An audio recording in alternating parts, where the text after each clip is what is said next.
Hey, this is Patrick. I'm the IT guy, part-time tech support for Better Homes here. And today I'm going to do a video on how to clean up your Mac a little bit, how to speed it up, maybe if it's slowing down or if you just want to kind of keep it in like an optimal kind of running state there. I also did a video for this on how to do it on PC, so that should be posted up as well too. The other thing that kind of comes up is a lot of the same steps here that I'll show you might be relevant for doing this on your phone as well too. It's kind of the same idea of cleaning things up, getting rid of processes that are running in the background of your computer. But it might just be under like a different kind of setting or a different location on your phone, obviously, but kind of a lot of the same things will apply here. But generally the idea of what you want to do is kind of clean up a lot of the old files and stuff like that on your computer. Get rid of any kind of processes that might be eating up like your processor or RAM resources on your computer, anything like that, and then just maybe kind of do a couple things to speed it up here and there. So I'm gonna go ahead and screen share.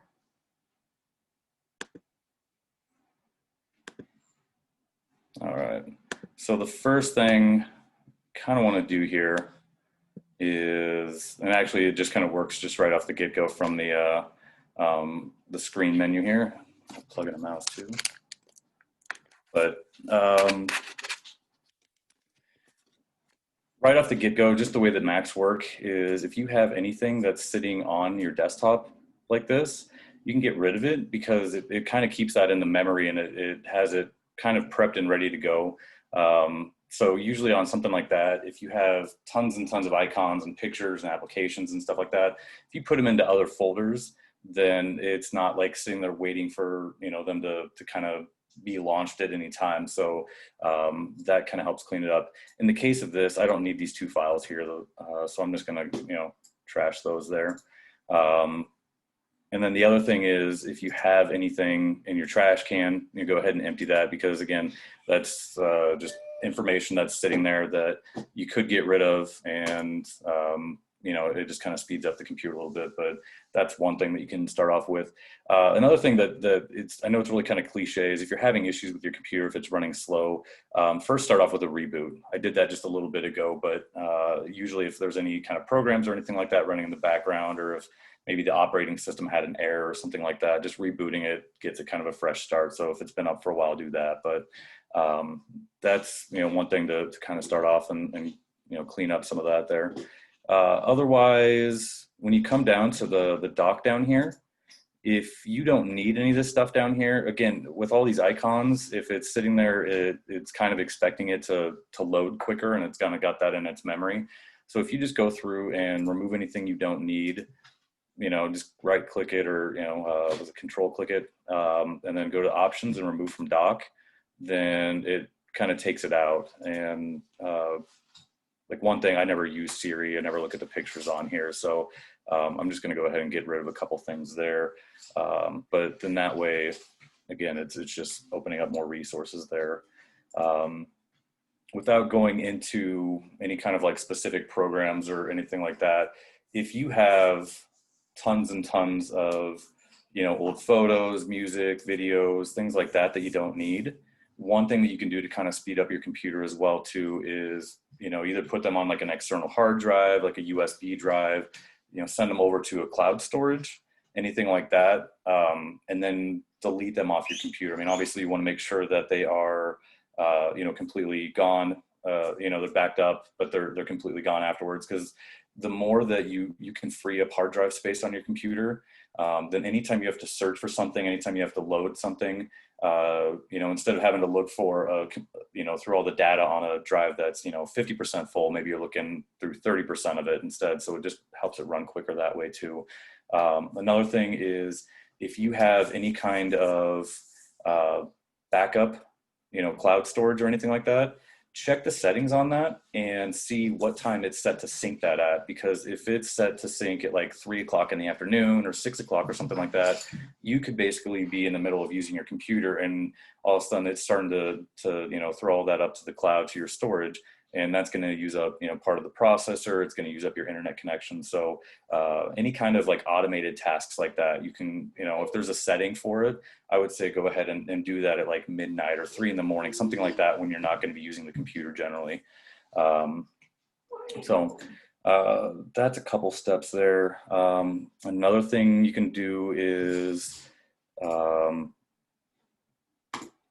if you have any programs running in the background that you're not using, go ahead and close those out too. I mean, it's one of those simple kind of things that maybe we don't always think about, but you know, if you've got anything, you know, down here, you know, close it up. Or the other option is, I believe, if you hit Command and Tab, it'll show all the programs that you've got running at any given point, and you can kind of shuffle back and forth through them. So if you wanted to close out Safari, you know, go over to Safari and then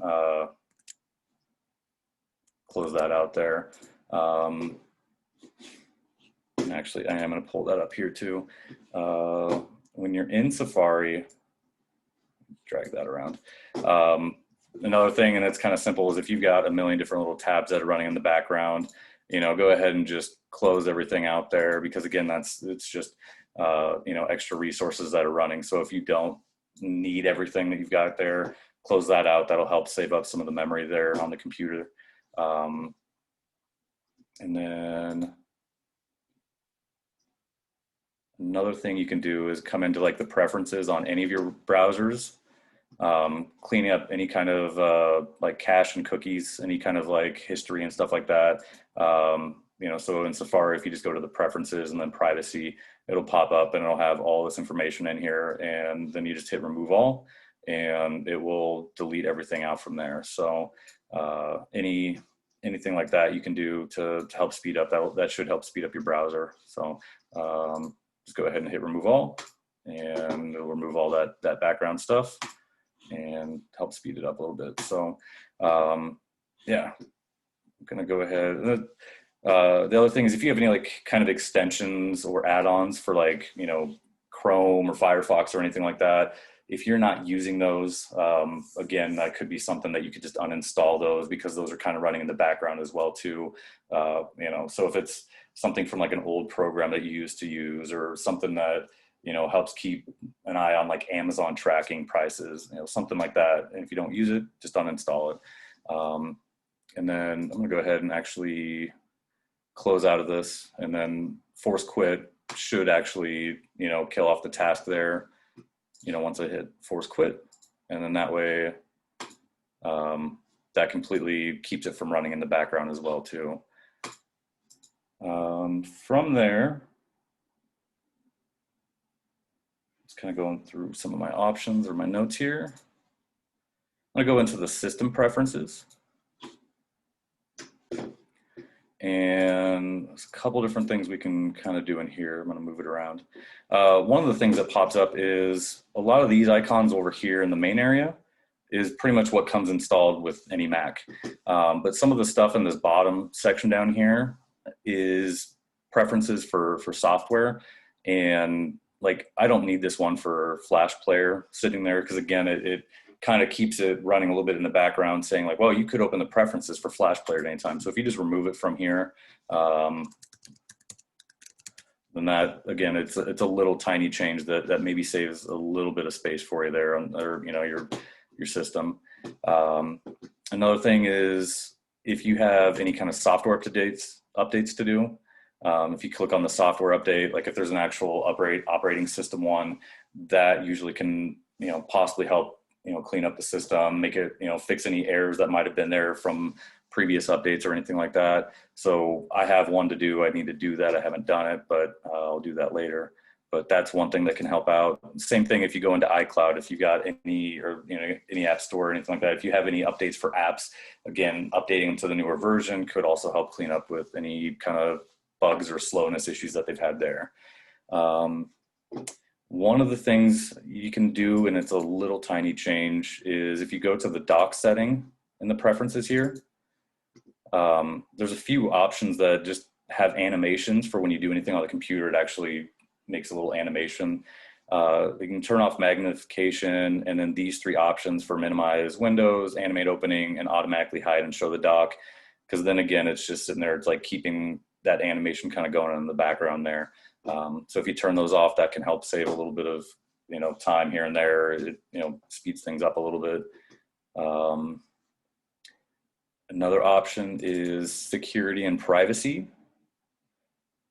The one thing that's in here, and I don't think this is usually checked by default, but if you have File Vault turned on, then anytime you save your data to your computer, then it goes ahead and it encrypts it.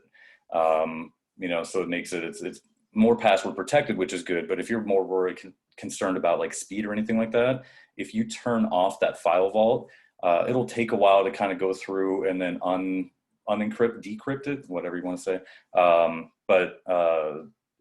It just makes it so that way it doesn't have to check all the encryption stuff every time you want to load a program or look at pictures or anything like that. So turning File Vault off is one thing that can kind of help there. Spotlight is another option that you can maybe kind of look at too. If you have any kind of issues where you're searching within the computer and it takes forever or it's not finding any information, it could be an issue with Spotlight. And Spotlight's just the search function within the Mac. What you can do here is if you go to this privacy tab and you go down here to the add option, essentially what the privacy is it's saying like, I'm not going to be able to, I don't want to have these items be searched. And if you add that, if you actually add your hard drive and you hit choose, then basically it puts in everything on the hard drive into that kind of privacy mode where you can't search it. And I'm not going to do it here because basically it takes a few hours to kind of redo all this. It doesn't delete anything on your computer. It doesn't change any of the applications or anything like that, but it's just that search function that it has a, that's annoying. But it basically, it has kind of like an index of where all the files are. And then by adding it to the privacy, it takes all of it back out. And then once you actually go through and you add it, then immediately what you do is you come back in here and the hard drive will show up right here and then you delete it off of that privacy section. So basically it's kind of like hiding it and then, taking it off of that privacy section. When you take it off that privacy section, it then goes through and it rebuilds that index of where exactly all of those files are. So if there's any kind of errors that it, or if there's any kind of problems with it that it wasn't able to find what you're looking for, like in programs or anything like that, putting in that privacy and then taking it out, builds it back up there. So then that way, hopefully once it gets done after a few hours, everything is in the right spot. It knows how to search for everything like that. And hopefully it kind of speeds up the searching section there. One other thing here.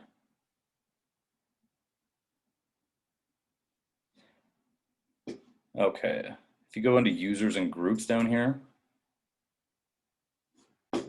once you do that, if you go over to login items, basically this right here is a list of everything that's going to pop up. Like when you restart your computer, when you turn it on, this is everything that it says like, okay, we automatically want to run these programs, let's get all, 5, 6, whatever programs in here.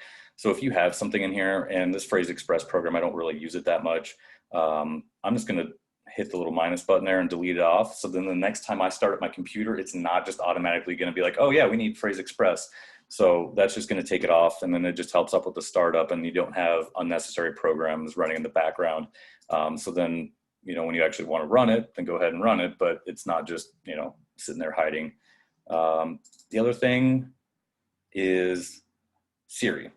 If you don't use Siri, just turn it off. Like, so that way your computer's not sitting there expecting and kind of listening and waiting and using up, some of the, again, resources. So that way,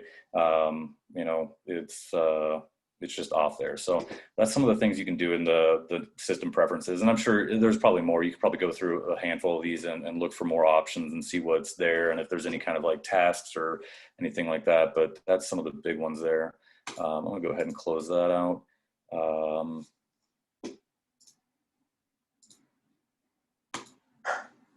Go ahead and remove that one off. Another thing is, go to the utilities here. Excuse me. And if you run the activity monitor here, this is going to show you everything that's working on your computer at any given point. So like right now I can see that Zoom as I'm recording this, is going to be the big one, activity monitor. And beyond that, I really don't have anything else other than just a handful of kind of system, processes like in the background. But you can kind of see, what's using up the most of the processor or what's eating up all of your memory. So if you come in here and it's Chrome or something like that, then okay, close out Chrome while you're working on other programs, things like that. But this will give you kind of an idea of what's actually, running, the hardest in the background there. And the other thing is you can also click on this and then hit the little stop button there, and it'll ask you, do you want to quit this? I'm not going to do it on Zoom, obviously, but you can just straight up close programs out of the back there. But that's one thing there. Another issue that you might have is if your hard drive's acting kind of weird or anything like that. In that same utility section there, there's the disk utility, and in here you can actually click on the first aid, and it'll run some checks on the hard drive. It'll take a little bit, and then if it finds any kind of errors or anything like that that it can fix, it'll try to do so. So that's something that, if it seems like it's slow opening programs or anything like that, or if you get some errors or anything, then maybe run that and see if that kind of helps out. Not a lot of other stuff in here to kind of play around with on that. But if you also come into the applications, one thing is you can get rid of any apps that you're not really using. If it's something that you installed 2 years ago and you haven't had it, a reason to use it, get rid of it, save storage space, keep it from launching in the background or anything like that. A lot of the things on here, if you just like right click it, it won't give you any option to add it to the trash, because at least on my computer, pretty much all this stuff is just straight up installed, from Apple on any computer. But like in the case of Zoom was a program that was installed. I could go and add it to trash, and then it'll go ahead and put it in the trash, and then I can, delete out the trash, and then that's going to get rid of it there. But yeah, go through, and I mean, if there's programs you don't know what they do, see if you can get rid of them. If it's something you haven't used in forever, try that as well too. Let me see.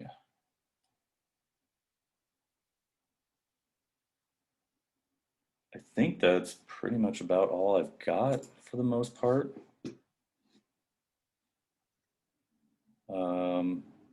Yeah, I don't think I've really got anything else on my list here that I wanted to talk about. One thing I maybe should have talked about this earlier is there are actually programs that can do a lot of this stuff for you and automate some of the stuff. I think Clean My Mac or Clean My Mac X is one of them, but basically it's an app that you can go out and buy. They're 30 or 40 bucks, or some kind of yearly subscription or something like that. But some of those will just kind of go through the background and clean up some of the stuff for you. Like the cache and cookies, and kind of help your hard drive run faster and all that. So those are always kind of an options. I haven't really used any of those myself, so I don't have a preference on one or more than the other. But if you just go to Google and search for, something, Mac computer PC repair or something like that, or speed up my Mac, something like that. You might find a program that has that. I think one that I've seen that's come up a lot is Clean My Mac is one that's been pretty well reviewed and all that. But for the most part, there's a couple different few ones of those. Yeah, if you have any questions on this, if you're having any problems, if there's anything I can do for you, you can always feel free to reach out to me. You can email me at techsupport@betteromaha. Yeah, betteromaha.com. Tech support at betteromaha.com. So yeah, if you have any questions on this, anything else that I can do for you, feel free to reach out, and be glad to help out where I can. Thanks.